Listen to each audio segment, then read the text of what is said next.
bom dia, bem-vindos ao discurso direto de terça-feira, 28 de junho, dia em que fica completo o governo com a tomada de posse dos novos secretários de Estado.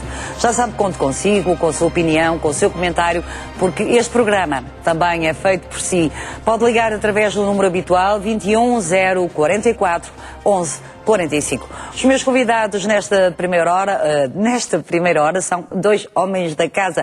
Paulo Mester é o editor de Economia da TVI e espero que no Porto já esteja o jornalista e escritor Júlio Magalhães. Não, ainda não está um bocadinho atrasado, que tem um novo livro e vai estar, como eu já disse, em direto a partir dos estúdios do Porto. Vamos então primeiro à revista de imprensa e eu vou começar pelo Diário de Notícias, que refere que o Governo vai subir o IVA já em julho. Programa PSD e CDS decidiram acelerar medidas de austeridade e até meio do próximo mês vão alterar as taxas de vários produtos. Depois é a polémica, mesmo antes da tomada de posse dos secretários de Estado, o Bernardo Bairrão, porque é que o diretor da TVI foi vetado para secretário de Estado. Portugal perde 75% da ajuda europeia à pobreza e o estado de saúde de Angélico. Ator continua em estado crítico, neurocirurgiões vão avaliar dimensão do traumatismo. Quem pode mandar desligar a máquina que o liga à vida? Jornal de Notícias, calor mata menino fechado no carro do pai. Foi uma criança de 4 anos que saiu do aniversário do seu irmão, ninguém deu pela falta. O Tiago adormeceu na viatura e a ajuda chegou tarde demais. Como é óbvio, o destaque vai também para a morte de Salvador Caetano, samurai de Gaia. Fez 150 empresas partir do nada. Destaque também para o estado de Angélico. Angélico em morte cerebral. Ator pode ficar ligado à máquina vários dias. Amigos e fãs em vigília noturna. E Turbe vai ao Mundial e chega atrasado ao Dragão, e são depois várias notícias regionais. No jornal UI, a história do secretário de Estado que deixou de o ser em poucas horas. O administrador da TV, Bernardo Bairrão, estava na lista dos secretários de Estado de Passos Coelho quando este se reuniu com Cavaco Silva. À tarde, desapareceu do rol. Afinal, deve continuar na televisão de Queluz de Baixo. Salvador Caetano tinha a 4ª classe, deixou o império. Cancro, cientistas tentam reprogramar as células em vez de as destruírem. E Gonçalo M. Tavares, um escritor da nova geração, uma viagem à Índia vale o prémio da Associação Portuguesa de Escritores. Correio da Manhã, Passos veta Bairrão nas polícias, gestor da TVI afastado da lista de secretários de Estado. De acordo com o Correio da Manhã, seria por causa da fuga de informação de Marcelo e comentário contra a privatização da RTP que provocaram o chumbo. Calor mata bebê esquecido pelo pai dentro do carro, destroçado com drama. Pai não aguenta ver Angélico entre a vida e a morte. Vamos para o Independente. Para o Independente, peço imensa desculpa, já terminam há muitos anos, infelizmente, o Independente. Para o público, há 20 independentes no governo e só um não foi indicado pelo PSD. PSD e CDS só queriam 25 secretários de Estado, mas acabaram por ser 35. Matemática mais necessária para sobreviver à crise, os cálculos indispensáveis ao nosso dia-a-dia, os exames de ontem e as correções das provas, é um suplemento especial de 16 anos para os jovens que prestaram provas do 12º ano para consultarem.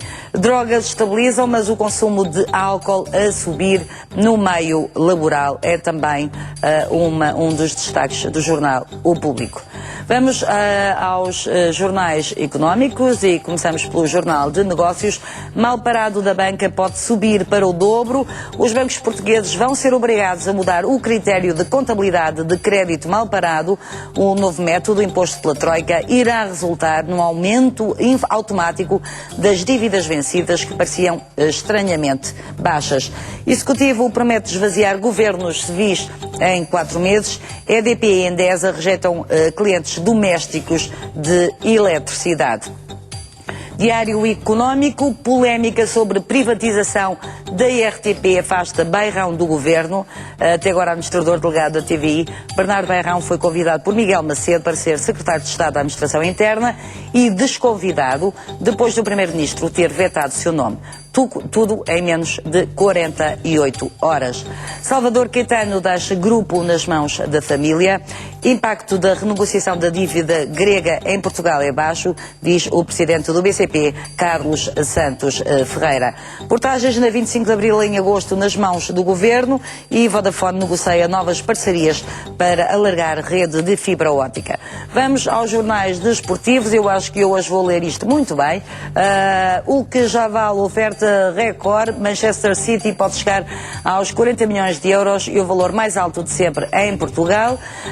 Central norte-americano, o novo para o Sporting, chega de Milan para dar mais peso. Tem 1 metro, mais peso e mais altura ao setor, tem 1,96 m. É o gigante Onayu e fecha a defesa. Contrato 3 ou 4 anos é o que falta acertar. ONU também na bola, central norte-americano assegurado, 3 anos no Sporting, é o gigante do 1,96 m que chega do Milan, é o jogador de 29 anos que fecha a defesa. É uma grande contratação, Jorge Costa elogia o ex-colega do Standard e o Bologna também aprova antigo pupilo. Santos diz que vai recusar a oferta, Danilo faz pressão pelo Benfica. Vamos ao Record, que dá destaque à primeira grande entrevista após deixar o Benfica. O ex-capitão das Águias recebeu o Record. Nuno Gomes conta tudo sobre o treinador. Golos não mudavam o que Jesus pensa. Sobre o clube, gostava de ter saído de outra forma. E sobre o futuro, Sporting de Braga está no caminho certo. Lá está que o ONU também está muito perto do Sporting, já é dado como adquirido pelos outros jornais desportivos. Vamos ao Mais Futebol, ao site da TVI, que fala do Iturbe, que atrasa a chegada. Jovem juntou-se esta segunda-feira à seleção sub-20 e só veste de azul e branco depois de agosto. É uma contratação, pronto, e depois as habituais transferências de mercado. Dedé rejeita Benfica, empresário nega reforço no Porto. Benfica, Danilo impõe condições para assinar, tem de atender tudo o que eu quero. River Plate, bom, a grande polémica do clube de futebol que estava na primeira divisão há 110 anos e que agora desceu para a segunda divisão. Lágrimas e violência no adeus. Veja todas as notícias. Vamos para o site, Agência Financeira. Salvador Caetano morre aos 85 anos. Destaque mais austeridade. O Parlamento vai ser informado primeiro. Sabe quem são os novos secretários de Estado? Habitação, juros a subir há 11 meses. Túnel do Marão, obras pararam porquê? OCDE, a economia sofrerá choques mais graves. Estado gasta 6,4 milhões em carros para gestores. Vamos à TVI 24, ao site do TVI 24. Combustíveis descem, preços descem em todo o país, é por causa do barril de petróleo, portanto há uma descida, esperemos que seja para manter. Veja quem são os novos secretários de Estado. O Presidente da República aceitou proposta apresentada pelo Primeiro-Ministro. Operação Furacão, Jesus notificado para falar sobre relações entre Setúbal e BPN. Seguro e o não compromisso de Soares. Criança morre fechada no carro. E depois as declarações habituais e deixei fugir a página. Francisco Assis defende discurso a sério. Passos abandona cargo em Vila Real. Há vigília por Angélico no Porto e a saúde de Chaves é assunto tabu na Venezuela.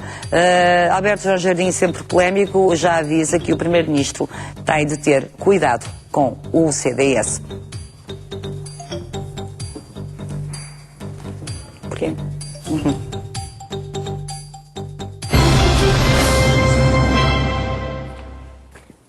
E sim, vamos começar o discurso direto. Já sabe que estou a contar com a sua participação, com os seus telefonemas. Pode já começar a ligar, eu prometo que vamos tentar atender a todas as pessoas. 21 044 11 45.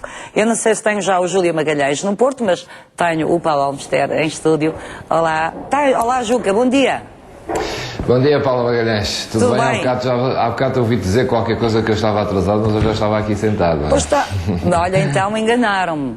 Sabes o quê? Estás muito mais magro. Pois é, claro. Estás mais magro e, portanto, mas bem-vindo finalmente a este discurso direto, mesmo apesar de estares no Porto, é ótimo. Juca, eu é que agradeço e obrigado pelo convite. Obrigado por teres lembrado de mim, agora no Porto. Eu lembro-me sempre de ti. Aliás, não me convidaste para São João, eu estou um bocadinho zangada, mas pronto, está bem, nós depois fazemos as pazes. Juca, queres destacar alguma das notícias de hoje que tivemos a ouvir? Quero, naturalmente, hoje de grande destaque pelo que nós vemos e de resto parece ser já uma sina nossa, volta a estar a TVI em grande destaque nos jornais, não nos livramos disto, mas de qualquer maneira o grande destaque pelo que eu vejo hoje nos jornais é de facto o nosso administrador, o Bernardo Bairrão, que foi votado como secretário de Estado no governo, uma decisão infeliz na minha opinião e sobretudo muito pouco esclarecida em relação àquilo que se passou. É a grande notícia dos jornais de hoje, não tanto como seria de esperar a tomada do secretário de Estado, a tomada de posse, mas antes a não tomada de posse. A não tomada de posse. Juca, Júlio, achas estranho realmente, quer dizer, por causa de uma declaração sobre a privatização da RTP, isto enquanto ainda administrador da TVI, da Média Capital, e por causa do professor Marcelo ter adiantado o nome dele, então também não tinham sido nomeados alguns ministros? Opa, lá há um filme que é Quem Tramou o Roger Rabbit e aqui quase podia arranjar um título para saber quem tramou o Bernardo Bairrão. Sim. Porque as posições da administração da Média Capital são conhecidas em relação à privatização da RTP. As de Bernardo Bairrão também eram conhecidas, por isso ou não seria convidado ou inicialmente, ou então a partir do momento em que era convidado, as posições dele eram conhecidas. Apesar disso, ia para um Ministério da Administração Interna que não tem nada sequer a ver com a comunicação social, que se tenha lido também. Paulo Portas não é a favor da privatização da RTP. No início não era, pelo menos. Pronto, não é a favor e não está a favor, e não é a favor da privatização da RTP. Portanto, esse é um tema e é um assunto que naturalmente não colhe em ninguém. Dizer-se que, e arranjar outra desculpa de que Marcelo Rebelo de Sousa no domingo anunciou o nome de Bernardo Bairrão, então muito menos, porque eu no domingo vi outros nomes nos jornais que não foram desconvidados, assim se pode dizer, na segunda-feira, e por isso isto são apenas argumentos para mascarar outras ideias e outras formas e outros interesses que provavelmente terão estado no afastamento de Bernardo Bairrão. Interesses que achas que serão mais tarde ou mais cedo conhecidos?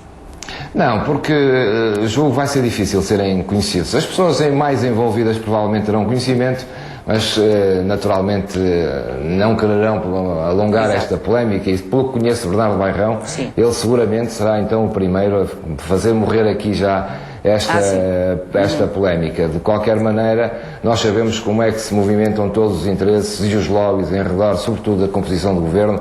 Há uma semana, por exemplo, em relação à Assembleia da República, era quase de estremecer perceber porque é que Fernando Nobre não foi eleito e saber-se que afinal havia interesses e lobbies, por exemplo, como a maçonaria, que foram escritos nos jornais, que estavam envolvidos no interesse e nos lobbies quando se formam governos ou quando se discutem pessoas para lugares decisivos na governação.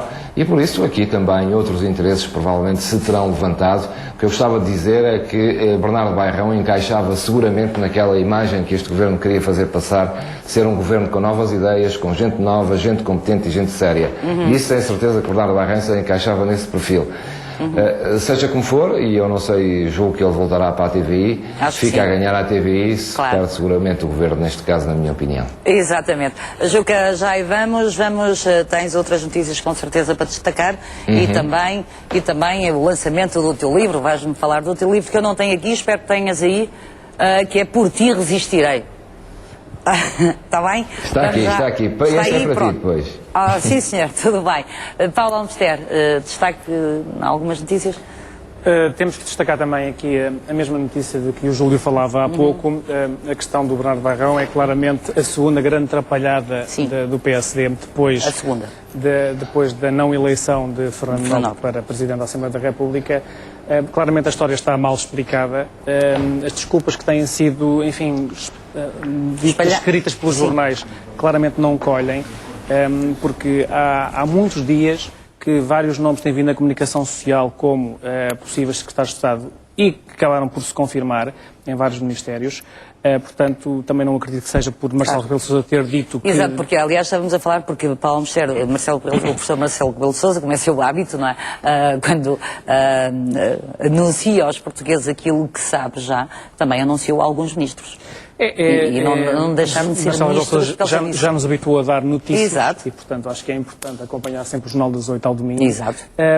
E claramente esta seria verdade. Alguma coisa aconteceu. Achas que a posição de Bernardo Bairrão é conhecida. Não foi por uma reportagem que foi emitida no fim de semana pela TVI que se ficou a saber que Bernardo Bairrão é contra a privatização da RTP. Isto por causa de questões comerciais, ainda por cima. Questões comerciais, porque, enfim, os operadores privados temem que com a dimensão do mercado publicitário haja uma fuga para a televisão, se houver mais um canal privado, do investimento publicitário. Isso, por exemplo, pode ser a morte de muitos jornais e de outros meios de comunicação social, porque o mercado publicitário não é elástico e está em crise. Mas essa posição é conhecida há muito, não é do fim de semana. Portanto, de facto, há aqui uma explicação que era preciso ser dada. Eventualmente as pessoas envolvidas não vão querer alimentar mais polémicas, mas é uma atrapalhada enorme do PS. Deveria ser um esclarecimento que o Ministro da Administração Interna, Miguel Macedo, poderia dar?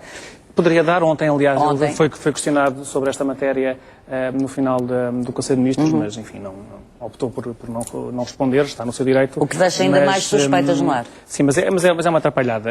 A notícia é o desconvite Portanto, não é a nomeação. Hoje... um jornal, eu não sei se é verdade ou não, mas que escreve que esqueceram-se de avisar Bernardo Bairrão que ele já não ia ser secretário de Estado, que ele ficou a saber que não era governante quando a lista oficial foi publicada. Mas a lista oficial que também alguns jornais dizem que foi rasurada, que também foi emendada à última hora. Eventualmente, aliás, ontem, durante o dia, chegou a pensar-se que os nomes dos secretários de Estado seriam conhecidos mais cedo. Exato. Mas, enfim, acabou por ter que se esperar várias horas. Eventualmente houve alguns arranjos de última hora. Enfim, é uma atrapalhada, de facto. Não é? Portanto, é mais de uma pequena mancha, não é? Porque o dia seria da tomada de posse e, portanto, de todo o Executivo estar completo e afinal acaba por ser notícia. A partir do meio-dia, quando os secretários de Estado tomarem posse, que o Governo vai estar presente e que as perguntas dirigidas dos jornalistas, dirigidas aos governantes, principalmente a Pedro Passos Coelho, Paulo Portas e a Miguel Macedo, será a razão porque Bernardo Bairrão não é o secretário de Estado da Administração Interna, que não tem nada a ver, como é óbvio, com a RTP, ainda por cima, convém salientar. Júlio Magalhães, tu podes intervir nesta conversa quando quiseres, imagina que estás aqui ao nosso lado, não tenhas problemas. Queres destacar algo? Não sei se, e por ser uma figura do Norte e ser uma figura emblemática, a morte de Salvador Caetano... Não. Não? Não, são claramente essa era a segunda ideia que tinha para te dizer, a seguir a Bernardo Bairrão. Olha, hoje até mais do que notícias, que nós, do que eu li, as notícias não são muito diferentes daquelas que são do dia a dia, o crédito mal parado nos bancos está a crescer, as taxas de juros também, as prestações para as famílias também estão a crescer, são notícias de todos os dias. Hoje destacava sobretudo, se assim pudesse ser, algumas figuras que fazem parte dos jornais de hoje, e Salvador Caetano era seguramente a segunda figura que gostava de destacar. Primeiro, porque faz parte de um leque de grandes empresários que se fizeram a pulso. Ele tinha a quarta classe, começou como mecânico com 10 empresários, tinha 150 empresas, é dos grandes empresários que desaparece, dos grandes empresários do país e daqueles que, desculpem-me também falar um pouco disto, até porque estou no Porto, nunca se deslocou para a centralidade do poder. Manteve as empresas a norte do país. Como sabes, muitas das grandes indústrias do Porto deslocaram-se do Porto e do Norte, tiveram que se deslocar para Lisboa. A banca, alguma da banca privada que tinha sede no Porto, deslocou-se toda para Lisboa. Salvador Caetano resistiu ao longo de todos estes anos e manteve aquilo que foi o seu império construído ao longo de muitos anos a norte do país, e desaparece um dos empresários, como agora há poucos, feito de empreendedorismo, ou seja, de alguém que se fez a si próprio, que se construiu e que não faz parte, como hoje vemos muita gente a criar impérios à custa de empréstimos ou até de subsídios. Não é o caso desta geração de empresários. E destaco aqui até, se me permite, se tem tempo para isso, o JN, o Jornal Notícias faz aqui uma belíssima abordagem à morte de Salvador Caetano e ao seu percurso. E ele diz aqui, a determinada altura, que houve tempos em que alguns ministros gostavam de falar comigo.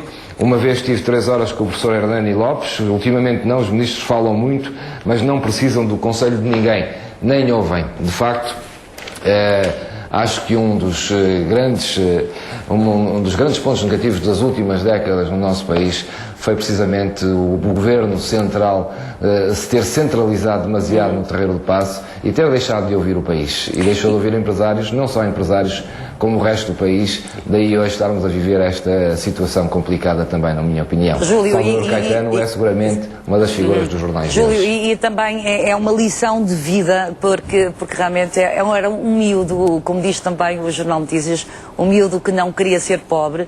É o Sr. Toyota em Portugal, mas que creio que sempre se pautou por uma lisura na sua vida em relação mesmo aos funcionários, às empresas, mesmo em momentos críticos que as suas empresas atravessaram.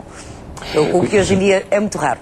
É raro, e eu conheço bem a empresa e muitos funcionários que lá trabalham e sei da admiração que a grande maioria dos funcionários tinha pelo Salvador Caetano, precisamente por, mesmo em grandes momentos de crise, ter conseguido manter a empresa até hoje. Foi uma empresa criada já quase a seguir à Segunda Guerra Mundial, e esta da Toyota a partir de 1968, o que se mantém e que não é um exemplo que tenhamos muitos no nosso país ao longo destes anos. É verdade. Começou aos 11 anos como pintor de carrocerias, mas deixa uma das maiores fortunas do país. Portanto, nestes tempos difíceis em que as pessoas falam de desemprego, muitas vezes o querer é poder. Vamos continuar aqui com os nossos convidados, mas eu vou ouvir também o Daniel Teixeira, que está a ligar do Funchal. Olá, bom dia, Daniel. Paulo Magalhães, bom dia, como está? Olá, bom dia.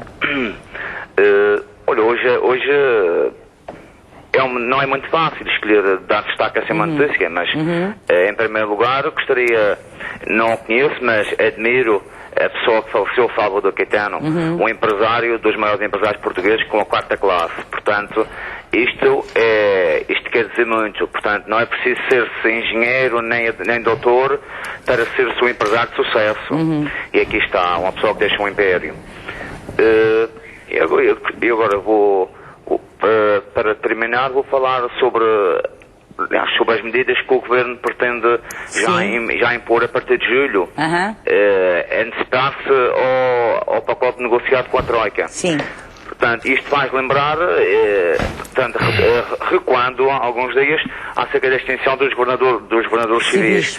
Com os governadores civis, acho que não fazem nada, aquilo é taxas para os pós e é para trazer manifestações e por aí, e o mesmo se aplica aqui ao representante da República. Que a Madeira é Portugal, esta parte integrante do território português. Portanto, aqui isto não há colónias, portanto era extinguir também o representante da República. E isto vem a propósito de... Portanto, isto são gorduras a mais no aparelho de Estado, e ainda ontem eu vi uma notícia, nem na Grécia, na capital, em Atenas, há um hospital que tem 4 árvores, o hospital tem 4 árvores só, nos seus jardins, e no quadro pessoal tem 47 jardineiros. É fantástico, aquelas árvores devem ser as árvores mais bem cuidadas do mundo. Devem ser. Devem ser, com certeza. É espero que alguma não esteja a morrer de cedo, a secar. E portanto era isso, e há que impor as medidas, mas atenção, se o Governo quer antecipar, pensar nos mais desfavorecidos, os mais pobres. E também, portanto, o garrote já está bastante apostado, portanto não queria também ser mais chapista que o Papa. Exato. Apesar de estar de acordo com isso, eu como português tenho um ordenado humilde, tenho de ajudar o meu país, não dei um passo ao meu caderno. O banco já me ofereceu dinheiro, não para comprar uma casa, que com a minha idade não, mas para comprar um carro e tudo isso, e não comprei. Com a sua idade ainda pode comprar uma casa, Daniel. Com a minha idade de comprar uma casa, mesmo que eu viva até aos 80 e tal, o banco já não vai receber o dinheiro todo, já não comprei. Portanto será muito difícil. Claro que a minha já me ofereceu dinheiro para comprar um carro e eu não... Exato. E eu recusei porque tenho amigos que o fizeram, estavam, portanto, em trabalho precário, e a mulher compraram um carro. Exato. E tudo isso, endividaram-se, e agora aqui, neste pequeno pedacinho de terra, vem semanalmente na imprensa que execuem que o banco, não é? Exatamente. Casas e carros. Portanto, é melhor termos calma, Daniel Teixeira, não é? Esperar um pouco mais e jogarmos pelo seguro. Acho que faz muito bem. Pois claro, é isso. E desejo um bom programa e um bom dia. Obrigada, Daniel, que está a ligar do Funchal. E tenho também o Paulo Teixeira, que está a ligar de Porto Alegre, verdade? Bom dia, Dona Paula. Olá, bom dia. Paulo Rosado. Paulo Rosado, passa a vida a enganar. Não faz mal, é Paulo mesmo, fica tudo em casa. Olha, Dona Paula, é o seguinte, bom dia assim aos seus convidados. É o seguinte, realmente a Grécia, aquilo era uma coisa sem rei nem rock, quer dizer, uma coisa incrível. Esse senhor falou em 2 árvores. Ontem falou-se que havia um carro ministerial, tinha 40 choferes. Portanto, quer dizer, é uma coisa. Como é que aquele povo, foi um país sempre humilde como o nosso, como é que aquilo podia dar certo? Não podia, de maneira nenhuma. Mas eles pelo menos já se usaram disso. Nós continuamos a pagar e não usamos dessas regalias. Mas pronto, prefiro não tê-las do que andar como eles são.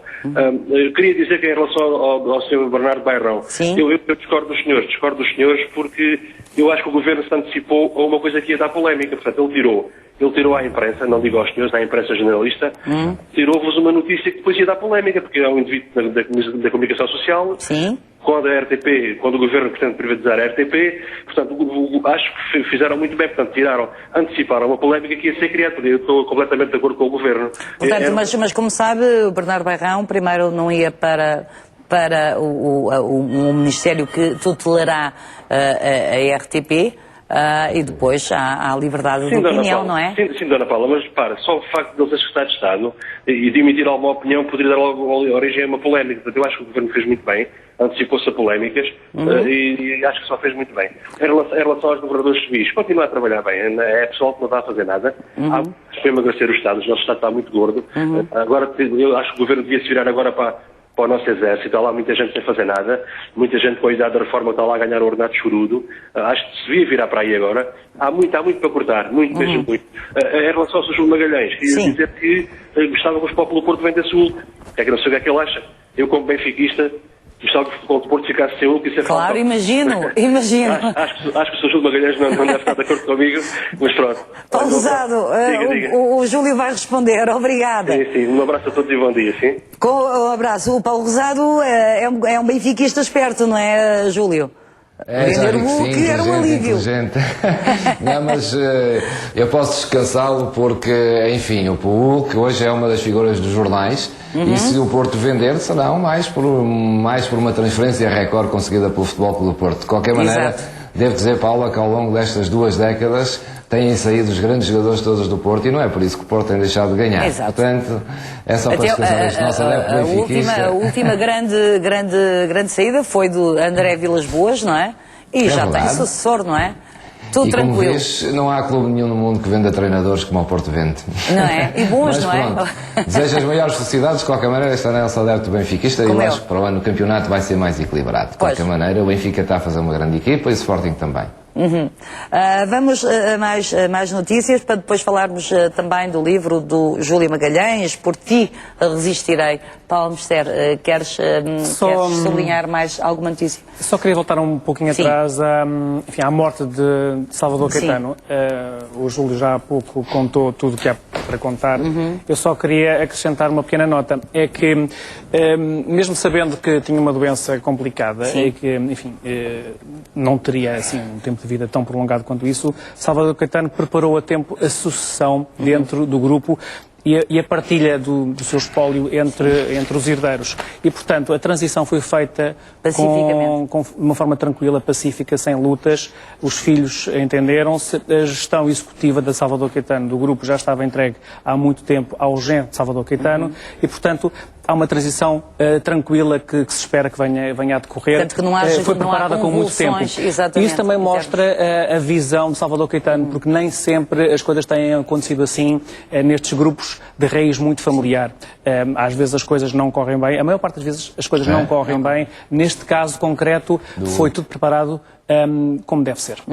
Portanto, é uma sucessão pacífica, portanto, até nisso foi mostrou a sua visão ao pormenor. Sobre o aumento do IVA, já estavas à espera, como é óbvio? É uma das medidas que está prevista no calendário assinado pelo anterior governo com a Troika. Até final de julho têm que ser definidas, enfim, chama-se o aumento da competitividade, proporcionar mais competitividade, um ambiente mais competitivo às empresas, passa por definir a redução da taxa social única até final de julho. Sim. E, em contrapartida, para não haver um efeito negativo no orçamento do Estado, terá que ser encontrada a forma de compensação que há de passar, eventualmente, pela recomposição das tabelas dos produtos que estão sujeitos às taxas mais baixas do IVA.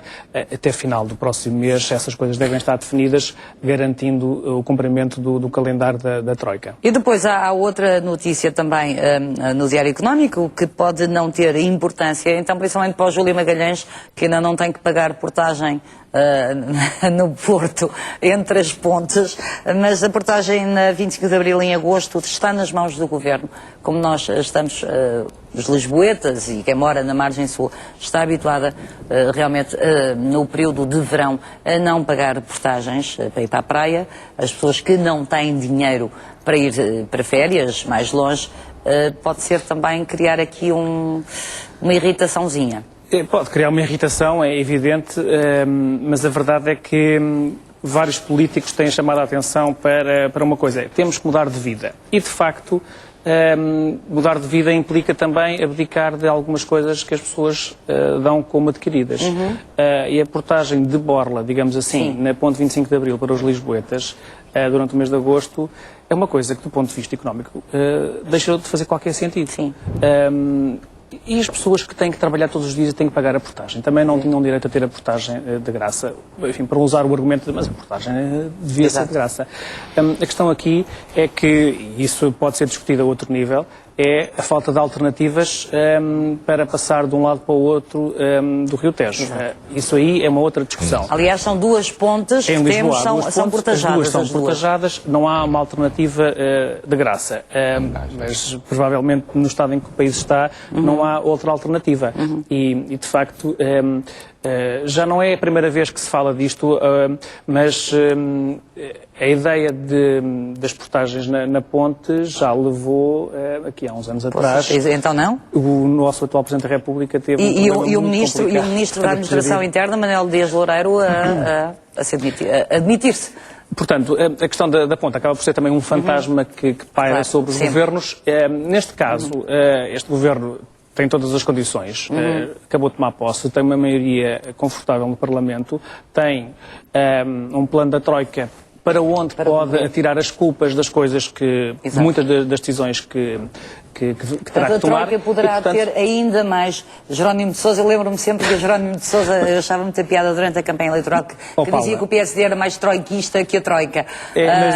Mas a Troika tem as costas muito largas e, portanto, tudo pode ser atribuído à Troika. Exato. Inclusive, meus amigos, as portagens vão ter que ser pagas em agosto. A culpa é da Troika, porque precisamos de corrigir as receitas para cumprir o déficit orçamental.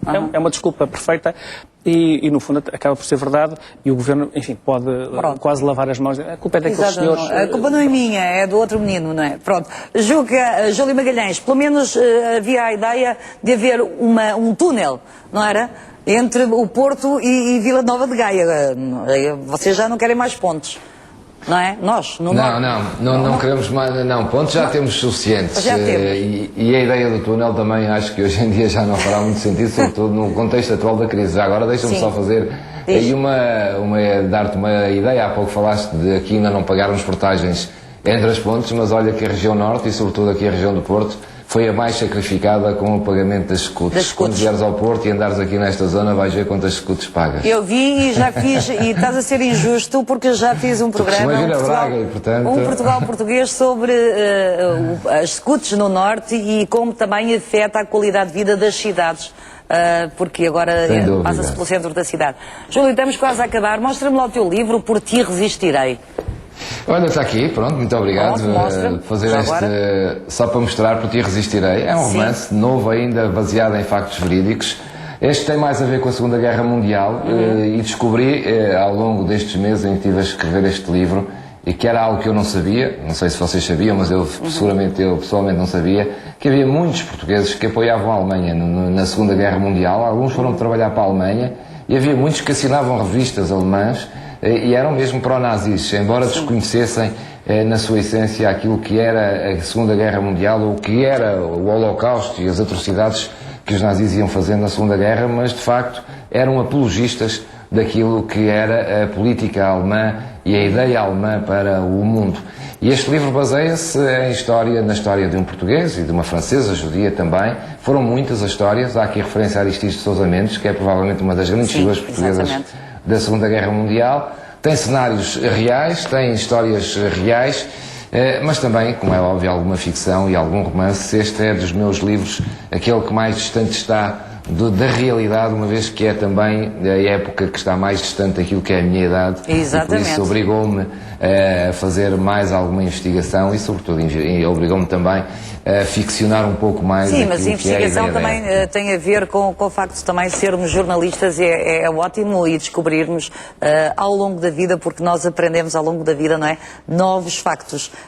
Deu-te imenso prazer escrever esse livro, diferente dos outros? Dá-me sempre, Paula, e dá-me cada vez mais prazer escrever livros. É quase um vício que ganhei e que espero continuar por muitos anos, porque não te consigo explicar o prazer que é ter um livro, escrever um livro, depois poder ver o livro nas bancas à disposição das pessoas e sabermos que escrevemos algo e construirmos algo que provavelmente não estará à altura daquilo que são os grandes escritores, mas enfim, este é um percurso que estou a fazer e que gostava de o continuar, como deves calcular. Ser escritor, então eu irei levar Por Ti Resistirei, Júlio, para as minhas férias que estão quase a chegar, e a gente vê-se no domingo, no sábado primeiro, e depois no domingo com o professor Marcelo, a ver se conta mais novidades. Não é? A ver se há mais polémicas. Júlio, um abraço. Eu posso mandar mesmo um beijinho, somos amigos. Tudo bom, eu espero que na próxima vez estejas aqui no estúdio, embora seja um prazer mostrarmos os estúdios do Porto. Um abraço, Será, sem dúvida. Paula, muito obrigado. Bom dia, e ao telespectador também. Bom dia. Paulo Moster, realmente ficou aqui o essencial dos jornais, realmente é a polémica sobre a privatização da RTP que afastou Bernardo Bairrão, é também a Troika, os juros. Paulo, deixa-me só, para fechar, dar um destaque que acho que é merecido ao prémio que foi atribuído a Gonçalo Leme Tavares. Exatamente. Pelo seu livro Uma Viagem à Índia, que é de facto uma obra diferente. É o prémio da Associação Portuguesa de Escritores e é de facto uma obra que recomenda-se vivamente, uma obra muito diferente e que, enfim, seria também uma ótima sugestão para as pessoas. É sim, senhor. É uma ótima sugestão, aliás, tudo que seja escritores da nova geração que iremos falar. Já trouxemos aqui o José Luís Peixoto, espero trazer também o Gonçalo M. Tavares, porque realmente é um ótimo livro para se ler em qualquer altura. Fazemos aqui um curto intervalo neste discurso direto, não saia daí, eu já volto. Até já.